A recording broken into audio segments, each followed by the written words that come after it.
Hi everyone, welcome back to my channel. I hope you're all doing well and having a fantastic week. In today's video, we're going to be talking about making chop. I'm going to show you one of my chop recipes. I'm here with Olive today and we're doing a little bit of training of just kind of sitting nicely on the hand, because if you followed Olive's journey, she is a biter and she's got a real thing for skin, so we're just trying to work on behaving. And she's talking away, I don't think the microphone's going to pick it up. But anyway, back on topic, we are going to be talking about chop, how to create a chop, what you should and shouldn't put in there, and just some ideas really. To start with, what is chop? Essentially, it's just a fancy way of saying a collection of kind of vegetables and extras that you chop up into little pieces and then serve to your birds on a daily basis. Now, I make my chop once a week and it lasts me roughly the whole week, sometimes a little bit less, sometimes a little bit more, but generally speaking, it lasts me a whole week and I keep it in the fridge in an airtight container. Some people will freeze their chop, but I find it goes too mushy and my birds like a bit of crunch to their chop, so that's the way we do things over here. Now, when we think of chop, we generally think of vegetables, and that should primarily be what is in your chop.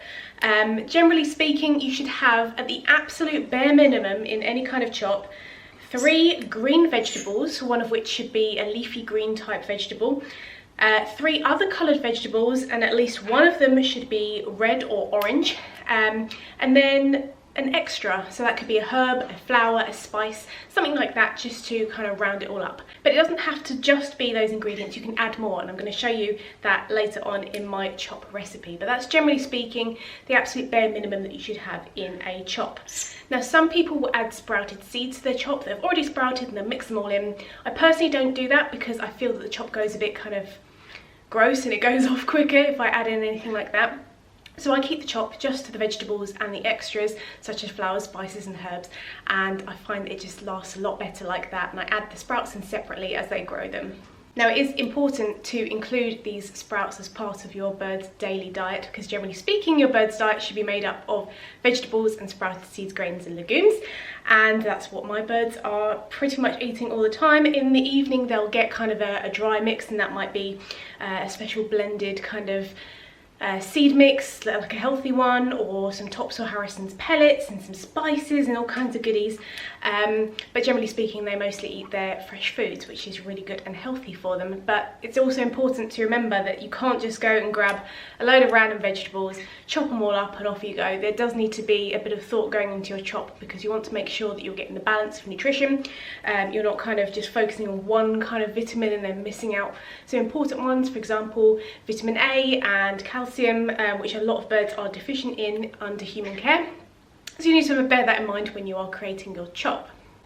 Also, chop generally is chopped very, very finely. I don't have a food processor at the moment, but I do use my NutriBullet for a couple of ingredients. I would like to get a food processor, so if you have any recommendations that aren't hundreds of pounds, let me know down in the comments. But I chop all of mine by hand and I chop it really small, and that's how my birds like it. But there are a few bits and pieces that I prefer chunky, because like Olive here, she really likes holding things in her feet and chomping away on it, like bell peppers is one of her favourites. Now, you'll notice that I didn't actually mention fruit during the chop process. Now, I don't add fruit to my chop for a couple of reasons. Firstly, the fruit is generally quite wet and quite mushy, and that is going to end up making the chop really mushy if you add that all together. And as I said, my particular birds don't like that. I know a lot of birds do prefer chunkier chops and crunchy chops, and also sometimes really mushy foods can trigger hormones as well, so that's something to bear in mind too. I wanted to mention, just before I show you my chop, is it's important to also vary up the ingredients every single week. You don't want to be giving the same thing day in, day out, every single week to your bird. It's going to be boring, and also they're not going to get a diverse nutritional profile. So have a little think about it. You know, I like to sit and brainstorm and look at other people's ideas and come up with really interesting chops for my birds, and really great colours as well, because you can add loads of different ingredients that make them so colourful, and birds have a brilliant colour vision palette. They actually see a lot more than we do. They can see UV and all kinds of things like that, so providing lots of colour in their food is really going to be beneficial for them, and they're going to love it, aren't you, Olive? Without further ado, let me show you one of my chops. This is this week's chop that my birds are going to enjoy. So here's everything for this week's chop. So I'm going to talk you through all the different components. So for my 3 green vegetables, I've started off with some frozen garden peas. They are the birds' absolute favourite. I could probably use them as training treats, so they're getting a special treat in their chop this week. I've also got some arugula or rocket, depending on what you call it, and this is going to be my sort of leafy green component. It's really high in vitamin K, which is great. And there's some broccoli as well. Most birds are going to like broccoli, and it's a really good one to include in the chop. For the 3 other coloured vegetables, I've got some cauliflower, I've got some bell peppers in all the different colours because the birds really love bell peppers, and they are high in vitamin A, which is really important in your bird's diet. And then also high in vitamin A are carrots. I'm going to grate these, chop these, and hopefully whiz these in my NutriBullet and see, hopefully they'll come out quite nice and small. Then for my extras, I'm going to give you a bit of inspiration and add quite a few to my chop. So I've got some calendula flowers, which are a type of marigold, and these are safe. So I'm going to use some of these petals, and they add a nice bit of colour to the chop. I'm also going to add some dandelion leaf, the birds like that too. And then over here we've got some ginger. I'm just going to peel the skin off of that and grate it up. They really like that. It makes the chop smell really nice. And then some rosemary as well. Again, one of the birds' favourites, and it's just really good to include in the chop. It has some antibacterial properties as well, so it'll help it keep nice and fresh for longer. I don't think I'll use the whole thing because the birds really like having the rosemary on the actual stems, so I might just go and give them some now for enrichment. But I'll just peel off all the different leaves on there and then add them into the chop. So I suppose I better get started on this mammoth task, but it's so worth it, and this makes roughly about a week's worth of chop.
So here's what the chop looks like all together.